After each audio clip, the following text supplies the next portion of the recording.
New is an adrenaline rush. New races fearlessly forward. And this new sprinted out of Jira.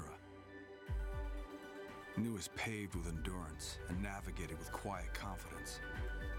New is the mile marker of progress. New is never finished. New starts here, in a new Jira. Ladies and gentlemen, please welcome Tech Team's Head of Product and Engineering, Noah Wasmer, and Head of Developer Marketing, Sean Reagan. Hey guys, how you doing?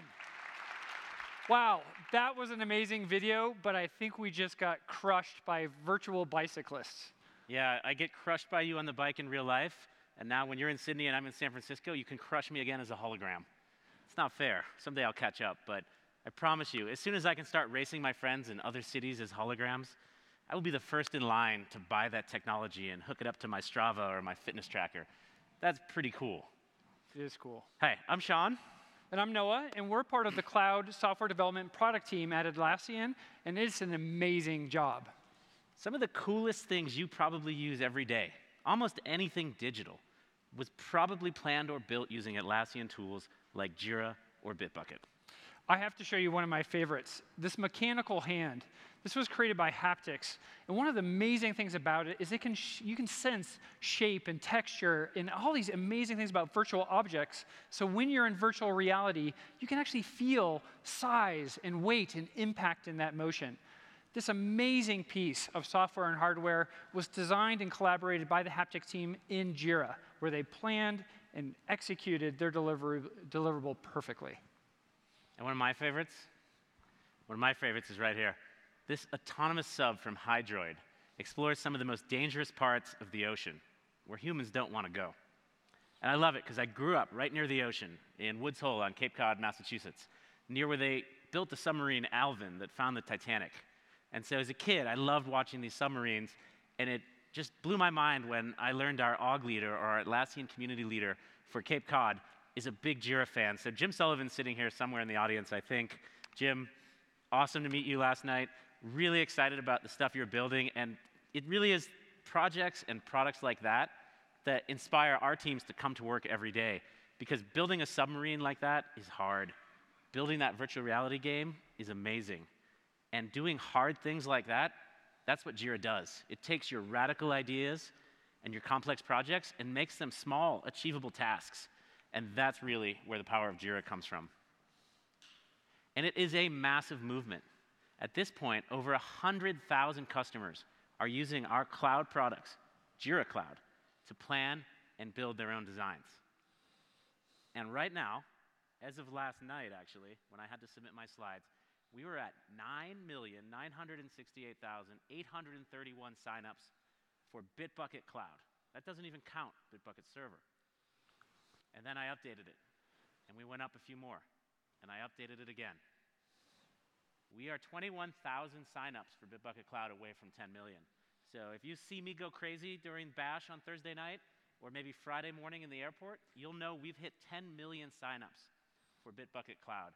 And that is an incredible statistic that shows you folks are moving their source code to the cloud, and Bitbucket is a great place to make that move.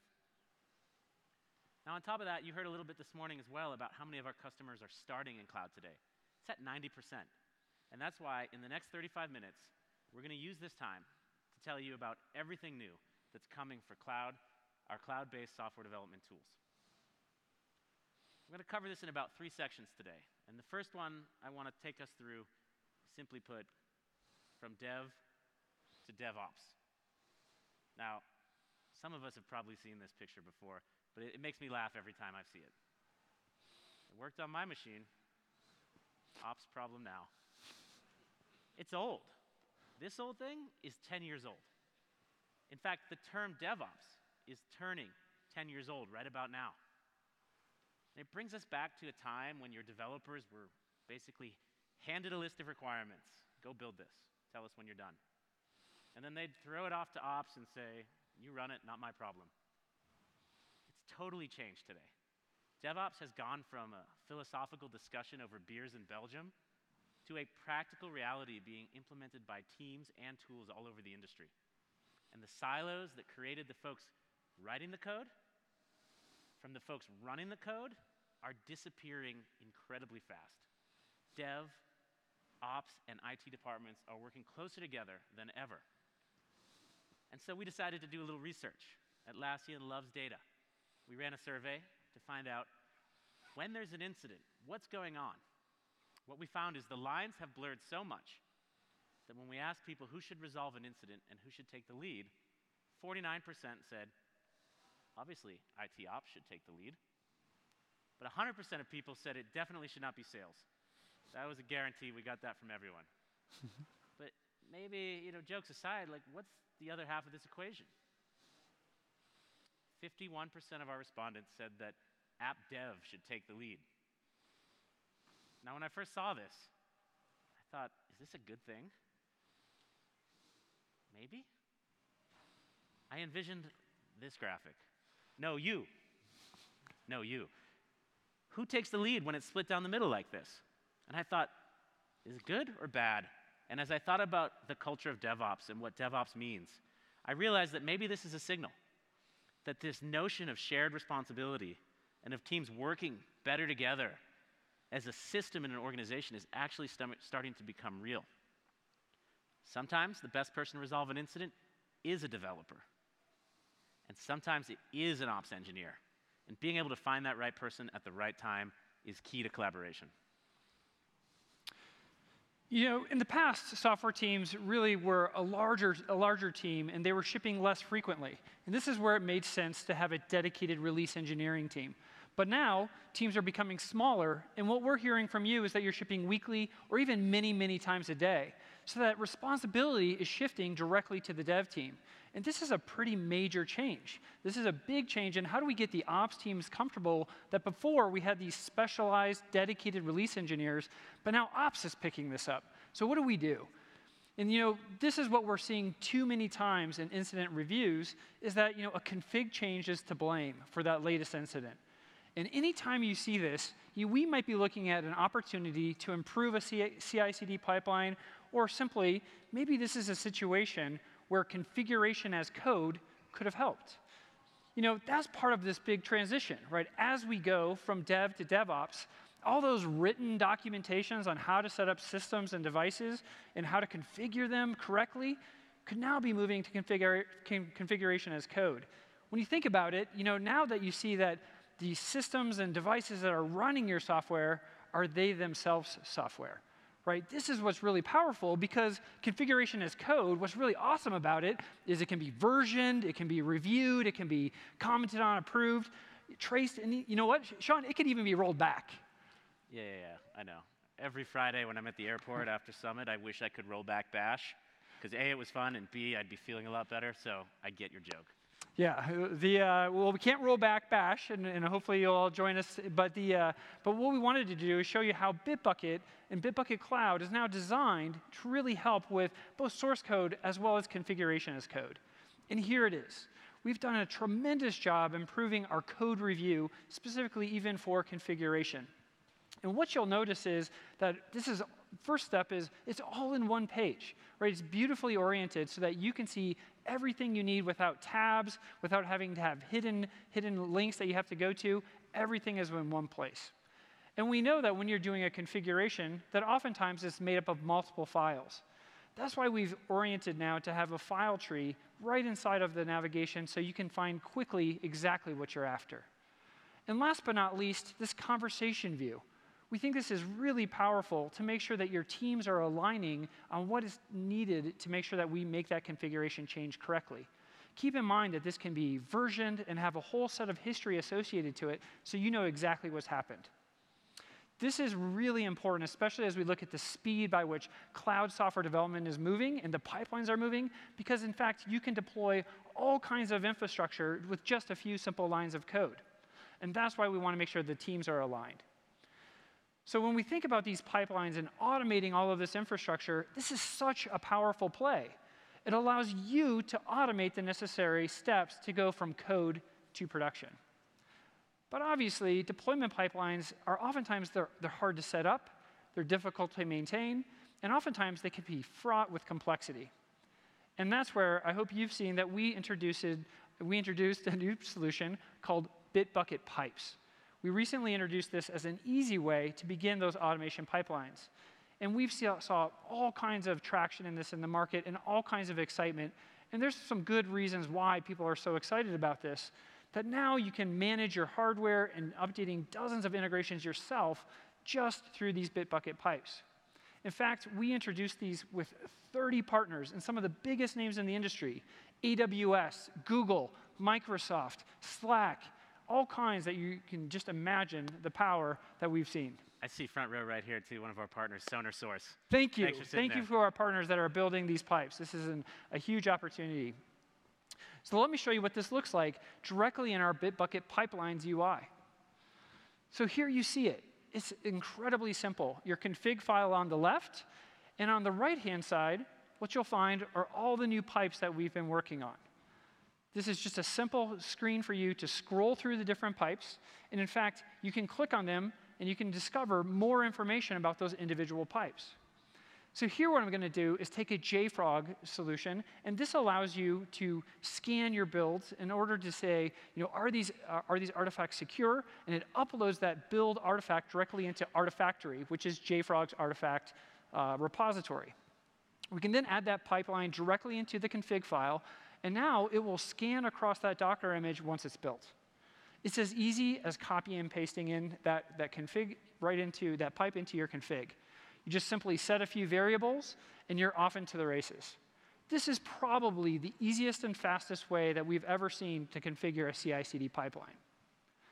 But what happens if you find something that you may want to alert the team before that code goes into production? Well, we're going to use OpsGenie, right? OpsGenie is our incident management and alerting tool that also has a pipe inside of this directory. And so now you can see what we're really trying to do is move from dev as a function to really DevOps as a culture, right? That's a fundamental transition that we think is necessary to move at this pace and speed. Once again, we simply copy and paste this into our config file. We change an authentication token for our particular account, and boom, you're done. Thanks, Noah. And one of the things I think is amazing about that is copy and paste. And if we could go back to slide 35, that'd be great. But that copy and paste moment in Bitbucket Pipes, only a few people used to be able to do that. Those who knew where the file was in the Evernote or Confluence, they'd copy it, they'd paste it into the editor, then they'd change all the variables. It just wasn't empowering for the whole team, and that UI, I think, really makes it super simple. So I love that example that Noah just gave, because there pretty much isn't a more obvious example of the you built it, you run it culture in action. The developers have built something, and then they have taken that extra step to apply monitoring to make sure that they catch the issues, they're alerted to the issues before it hits Twitter and your customers start telling you about it. So it really is a perfect example of that transition in action. Now, there's another area that we think the industry needs to take some action on, and it relates to communication. If you think back to the sort of pre-Agile era, the developers and engineers mostly worked with developers and engineers. But Agile, and this modern world that we live in, asks the developers to actually interface with customers. They ask the developers to build beautiful software, which means interact with designers. Then we ask the developers, make sure what you build adds value. So work with the analysts to prove that what you shipped is of value. And if you're a developer and you take some empathy on right now and you think about it, that's like trying to solve an incredible puzzle code while people are tapping you on the shoulder. And so this collaborative overhead has been increasing as the software team expands to include almost every function in the company. And this is something we want to do something about at Atlassian. We need to make it easier for developers to focus, but still communicate to the company at large about the status and progress of important work. And we took direct aim at something that a lot of you probably have to help shepherd in your organizations: updating Jira tickets. You see, devs spend a lot of time in their IDEs, and they hate it when they constantly get lumberged. Hey, can you update the things? Cool. See you later. It breaks their concentration. And just to answer that question, Noah, what's the status of this project? 3 to 4 tools need to be consulted just to answer the question. And this happens more than once a day for most developers. So this battle between focus and collaboration is sort of raging right at the most important place for your teams, where the work's getting done. Now, how many folks in this room here are product managers? If I could just get a hands up kind of look. All right, that's, I don't know, I'm going to go with 15%. How about project managers or agile coaches or that type of role? Another 15, okay. So probably 30, 35% of the folks in the room here. I'm going to give you a way to diagnose this struggle in your organization when you leave Vegas. I want you to take a long, slow walk around your office, and I want you to observe the ears of your software developers. And you'll find that they're almost always covered. Something like this, and sometimes that look. And by the way, kudos to Philip. You'll see him in the booth if you want to say hi to Philip. He did not bring his headphones. But these developers, yes, they love music, but they're also desperately trying to focus. Building software is complicated, and so if you see this picture, you might have this problem. I'm not saying you do. But I do think that your developers are going to love what we're about to show you. It starts with one of the most popular IDEs in the market, Microsoft's VS Code.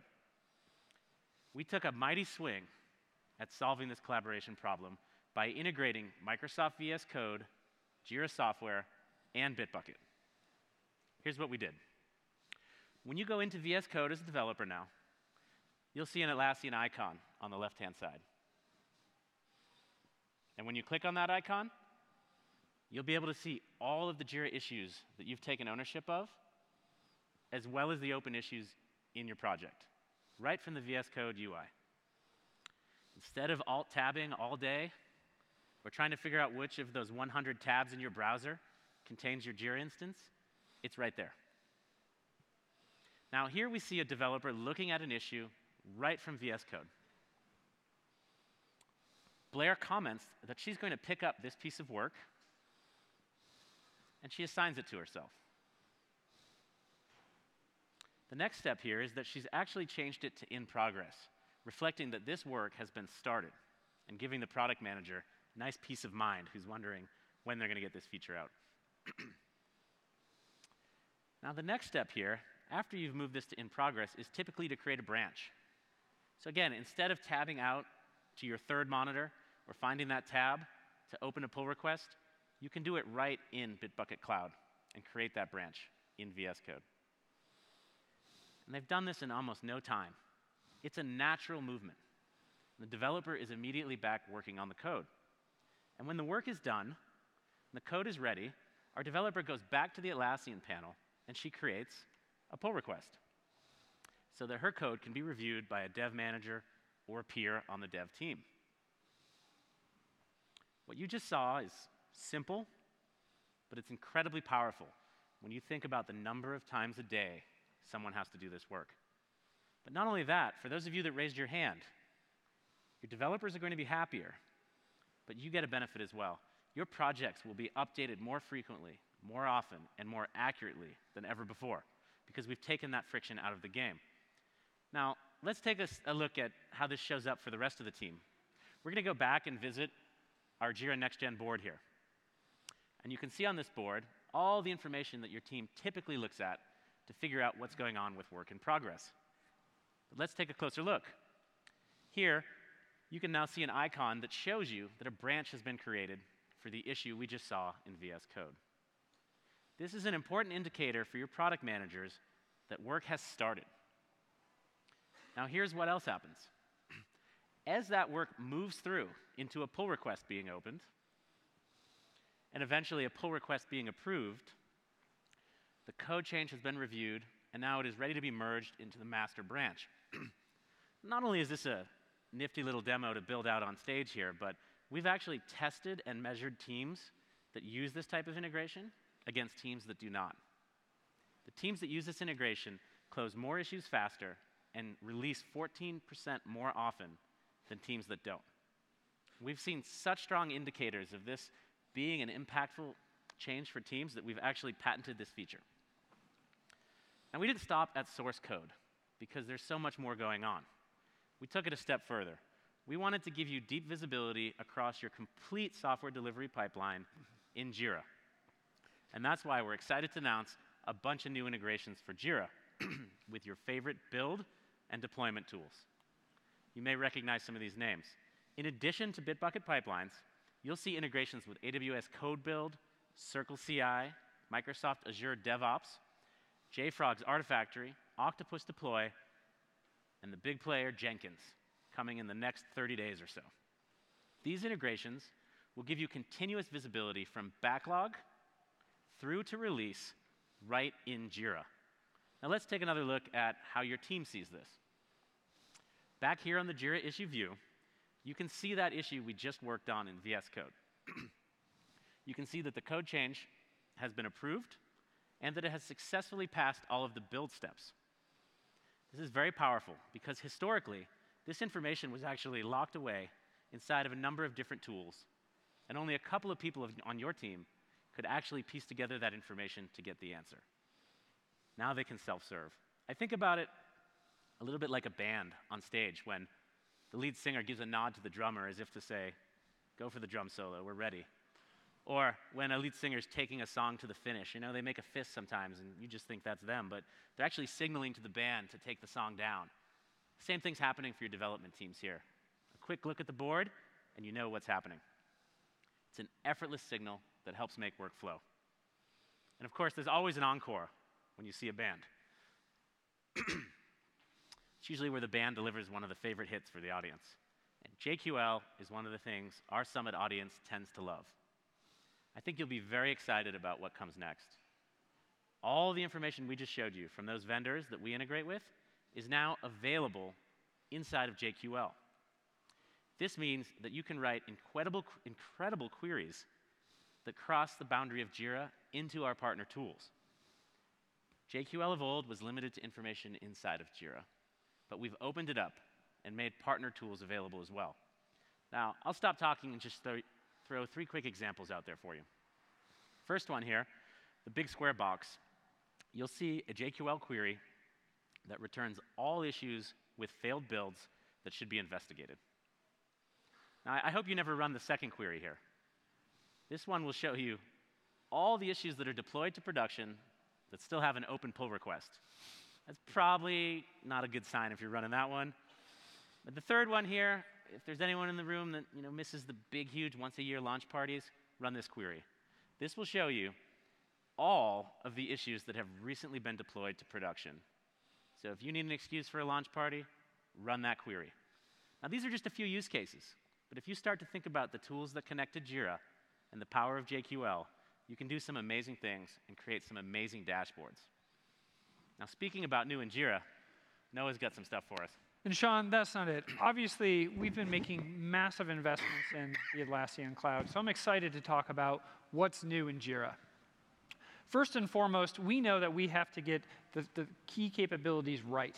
And that's what we are excited to announce today, is again, that our scale is improving, our privacy and security measures are unlike any other. I think you heard at the main stage that we're now ready for beta programs of instances up to 10,000 users. This is an incredible accomplishment by our teams. We're really getting ready for those biggest instances. When you think about 10,000 developers, this is a big, big orchestration. So we're excited about how deep our cloud is going. Next is really around privacy and security. This is something that we take very seriously, and one of the areas that we started with was making sure that your data is in the sites that matter most to you: Frankfurt, Singapore, and Sydney, all coming online as 3 new AWS regions.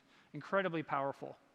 But we've done more for privacy and security. We know how important this is, especially for our global audiences. We just recently introduced Atlassian Access, now bringing the security that you expect to our cloud services. In fact, it introduced new capabilities like SAML, like single sign-on for your users, enforced 2-step verification, and password policies. But we didn't stop there. Now we have new compliance policies around GDPR for Jira, Bitbucket, as well as for Confluence. And we also introduced SOC 2 Type 2 compliance for Bitbucket, the only Git repository in the market with that certification. Source code is moving to the cloud, and nailing that achievement is one of the things that's propelling us to that 10 million registered user number for Bitbucket. So we've covered a little bit of the security enhancements, but we've heard from you. Make Jira faster. Make sure it stays powerful, and make it a little bit easier to use for our end users. So we've made some progress there. We announced a lot of this at Barcelona Summit, which was a great event. If you ever need an excuse to go to Europe, I encourage you to join us there. But we've also made Jira Software Cloud and Bitbucket Cloud single-page applications. This improves performance because new content is downloaded automatically without having to load the whole page. You've seen apps like this and maybe not realized it when you use Gmail, Facebook, or Twitter as an example. That snappy performance you get from those applications is coming to Jira Software Cloud and Bitbucket Cloud. But we're also improving performance in really small ways that some of you may have noticed and some of you may never notice. Jira issues are now real time. That means when a teammate of yours in London updates a Jira issue, our teammates here in Las Vegas see it in real time on their board and in their issue. A fast and snappy board makes for faster sprint planning meetings and less awkward silence as you wait for that issue to fill out. And maybe it's a few less coffee breaks. But that's okay, because Jira exists to help you turn complex ideas and projects into achievable projects for your team. So let's take a look at 2 more updates that bring simplicity and power together in Jira. Can't wait to talk through some of these. Now, in terms of simply powerful, we recognize that Jira is known as one of these great, powerful technologies, but we also wanted it to be simple. And so we took our inspiration from the Japanese bento box, right? That obviously one of the things that they've done really well is they've used that orientation to help you understand different types of food that are separated logically and neatly. You would never see empty containers, and you would never have a mess of different food. That would just be weird. So in fact, we took a look at our View Issues page inside of Jira, and we tried to orient ourselves to the different type of activity that people are doing on it. And what we saw was that, in fact, there was an opportunity here to how could we logically and neatly reorient information around workflow, description, activity, and that conversation that happens around these different projects. And this is exactly what we've been delivering. And in fact, you'll see that our customers just absolutely love some of the work that we've been doing in Bento, and there's more to it, so stay tuned. This really helps your team stay focused on the exact task at hand and orient you to the information as quickly as possible, especially for new users coming to Jira. So that simplifies things quite a bit. But let's get back to the power, because power is what separates Jira from almost any other tool in the game. Here's what we did. We know all of your teams don't like to work in the same way. In fact, it's massively frustrating for teams to be forced into a workflow that just doesn't meet their needs. And so we wanted to help with this. And the way we did it is we changed our permissions model. Because teams that are building things like hardware don't need a step in their workflow for design. That's just frustrating. And teams that are working on software, maybe they need extra test and deployment steps. So to give you the flexibility you need, we've made project settings far more powerful. Cloud admins can now empower their teams to have project-level permissions. This allows those teams to design their own way of working without busying the admin with basic settings and requirements. But we also put the admin's mind at ease by making sure that changes in one project don't impact other projects in your site. Here you can see how easy it is for a project team to turn on features and settings. Backlog on, backlog off. Sprints on, sprints off. And there's one more thing up there that Noah loves to cover. You might have seen it. Roadmaps. Excellent. All right, roadmaps, one of my absolute favorite features. I don't know how many of you in this room have been stayed up all night working in PowerPoint or Excel, trying to get that roadmap just right, and the minute that you ship it, there's a change, right? And then you have to go through all of that editing process. Well, we wanted to find a way to make roadmaps directly a part of the tool that you already use for planning and tracking your work. And we wanted to create a visual timeline that was intuitive and logical for your teams. And we know that this can be an incredibly complex process. You're oftentimes trying to answer questions about team capacity and what do they need to do specifically today, and what about dependencies and how big is each piece of work. So when you upgrade to Jira Premium now, you'll notice a few differences in the roadmap view. The first thing you'll see is our ability to forecast. We think this is an incredibly powerful tool that gives you some visibility to look and see what do we think the actual timeline for delivery is. You can click on that forecast and actually get insight into how we calculated it by looking at past performance, how the sprint team has done before, as well as taking into account some of the holidays or other situations that may be creating a longer forecast. This is incredibly powerful. But there's another capability here that's exciting in Premium, and that's dependencies. Right? Oftentimes, we want to find ways to make sure that we're tracking those critical pieces of work that have a relationship to each other. And so now we've created this great ability for you to simply pick up one of the tasks and automatically just drag and drop and land it on another piece of work. This is what we call just simplified, powerful, the way to show dependencies between two epics. We think that this is something that your entire teams are going to love, and we've taken it even a step further that you can now see all the detail associated to not only the epics, but also look at the individual task items in the work. Again, we think this is a powerful tool that your teams are going to just think is absolutely phenomenal. But now, what if I want to share this with the rest of the organization? So we have one more thing. We've tied this into Confluence. In an upcoming release, you'll see the ability now to have this live active view directly in Confluence that you can share with your key stakeholders. And in fact, when you make a change in Jira, it automatically updates in Confluence. A hugely powerful tool. So stay tuned to some of the upcoming features in roadmaps.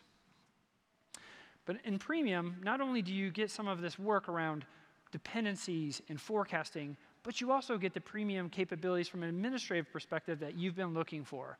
The optimized SLA, making sure that we're delivering that uptime that you expect, unlimited storage, and of course, Premium 24/7 support. You can try this today as part of our early access program for Premium, and we're incredibly excited about it. Sean? Yeah, so we've covered this transition from dev to DevOps.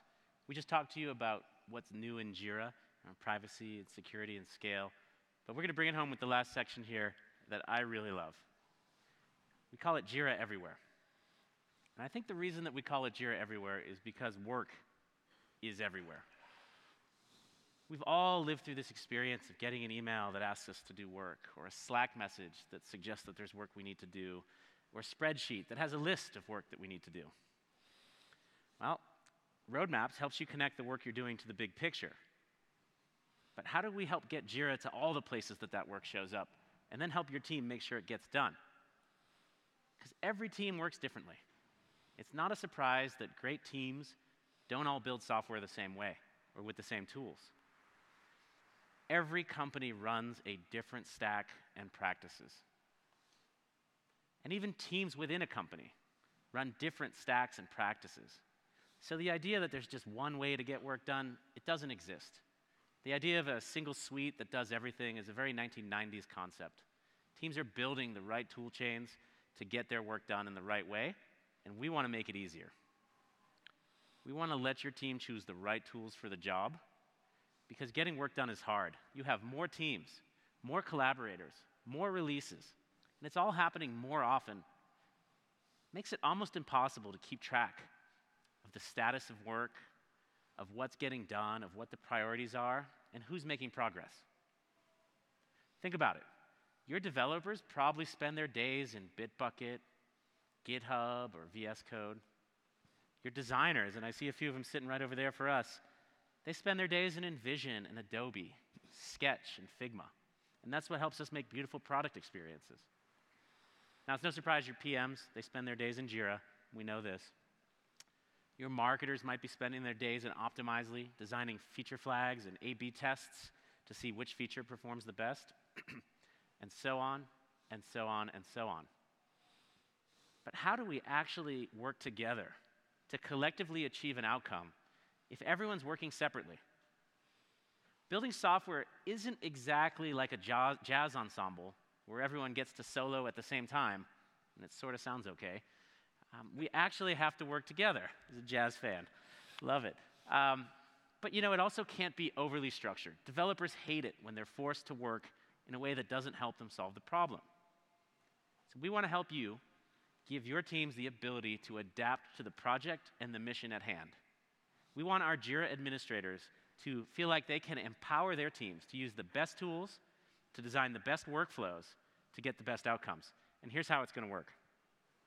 It starts with Jira, as we know. This is where Jira comes in. It's a center of gravity that helps keep things together. And it brings order to the chaos of work by creating a common reference point for that work and a very simple way to organize it. Now, you might hear about work in chat tools like Microsoft Teams or Slack. You'll get emails asking you to do work in Outlook or Gmail. And you'll see spreadsheets like Excel and Sheets that have lists and lists of things to do. With Jira Everywhere, we've brought Jira to every one of those logos, and you can try them today. We'll start off with one of the things we've done that I think is super exciting, Envision. Envision is a leading product design platform, and Studio is their new product that helps companies like you design world-class product experiences. We know how much your developers hate digging through a shared file folder to try to find the last or the latest iteration. And if that developer takes the wrong file, you now have a rollback, or you have something being shipped to production that isn't accurate. And it drives people bonkers. So that's why we brought Jira Everywhere to Envision. Your designers can filter and search for work right in Envision without ever leaving the UI. So if you haven't seen Envision because you're not a designer, here's a sneak peek. Our designers are in there in the background making the beautiful UI for our mobile app. And they can open a Jira issue and select that they're working on that issue. Next, with a couple of clicks, they can drag that UI onto the Jira issue and attach it, and even leave a comment. Next, our designer moves the status of the issue to the next step in the workflow, and if we come back to our Jira board, just like the lead singer of that band, there's a visual cue to the rest of the team about what happens next. It's moved into the in review column, and you can see that prototype, indicating to your developers that it's ready to go. Now, imagine if you could have this same tight workflow the next time someone chats you up about a bug. I'm sure that's never happened with anybody here in this room. Never at Atlassian. But we're all we're all bringing Jira Everywhere to Slack. And one of the powerful things about this is, we all get a lot of messages a day. Some are fun, some are exciting, some of them are unfortunately bugs. And so how do we take action on that new message directly inside of Slack? Well, now we've added a new capability that simply when somebody sends you that bug, you can take action immediately into Jira. We just simply select on it, and now you can say create a new issue. And it will automatically populate both the summary and the description field directly into the UI, and you can then edit, tweak, change, and hit save, and now you're tracking that all the way through directly in Slack by participating in that Jira Everywhere system. It's an incredibly powerful feature. I love that one. It reminds me of if you've ever seen Let Me Google It For You. We have an issue tracker. File your bugs over there, please. But if you choose not to do that and you Slack it to me, it's only 3 clicks of my mouse to make that bug go to its home. I will use this one every time it happens. So let's wrap this up with a couple of other cool features. We've talked about how JQL is a powerful tool that can query activity inside of Jira and now outside of Jira. But we've opened it up one step further. We've made it available and accessible to third-party tools so that you can do so much more. And so much more means writing queries for Jira in Google Sheets. And I heard a groan back there. It's coming for Excel as well very soon. Don't worry. So we're happy to announce that there is an official Jira add-on for Google Sheets available in the Google Play Store. And this will let you import Jira issue data from any number of Jira projects right into a spreadsheet using custom filters or saved filters. So let's take a look at what it looks like. Here you see a simple JQL query in Google Sheets that returns all open issues across your projects. And almost like magic, you can see the details of those issues populating your Jira sheet. Now, this audience, you probably already know how to do this in Jira, but your analysts, your business analysts, the folks that are looking after the big projects, the capacity and the planning are going to love this. They'll take their Excel-driven laptop or Google Sheets, and they will build the most beautiful charts and graphs to help your team get the resources, hit the plans. So here, it's trivial. We've just created a pivot table very quickly that shows us the sum of open story points across projects broken down by priority. And if you've ever created a pivot table, you know you are about 2 clicks away from a beautiful stacked bar chart. This will help you bring the message home regardless of the audience. This is available today in the G Suite Marketplace, and we can't wait to see the beautiful information you create using this tool. So we've covered analysts with Excel and Sheets. We've talked about how your designers can be more productive with InVision, engineers with VS Code, and so forth. But one team we haven't touched on is marketing teams. And in a modern SaaS company, they work incredibly closely with product and engineering teams. In the era of Agile, it's not enough to just ship a bunch of new features and pretend you're done. Instead, you actually have to test them in production, determine how you deliver the most value, and then launch them to everyone. Optimizely Rollouts is an experimentation platform that provides A/B testing and feature flagging for marketing, product, and development teams. And Optimizely Rollouts is available now with an integration to Jira that helps share the status of feature flags right from the Jira issue view. And today, Optimizely is making this new tool available in an early access program just to our Jira customers. So if you'd like to understand how you can help your marketing team work more closely with your engineering team, I'd encourage you to visit this URL and sign up for the early access program to claim your exclusive early access. So we've just run through a lot of new stuff. We've covered the transition from dev to DevOps, code review, and Bitbucket pipes and Bitbucket. And we've covered new ground in terms of what we're doing in terms of scale, privacy, and security, and our new roadmap capabilities. And since work is everywhere, we are bringing Jira everywhere with integrations and ways to get work done in InVision, Slack, Sheets, Excel, and VS Code, as well as your email clients, Outlook and Gmail. So we'd like to thank, first and foremost, our Atlassian teams around the globe. Product management, thank you, Megan. Thank you to all the engineering teams that made this possible, that almost everything you saw today was being available today. That's such a huge opportunity. And thank you to our engineering and dev teams that made this possible. Philip, Denise, Sasha, we'd like to thank them for helping getting these demos. But most importantly, we'd love to thank you and invite you to the hands-on lab today from 6:15 to 7:15 in the theater to try out some of these features. Thank you to our customers. We appreciate it.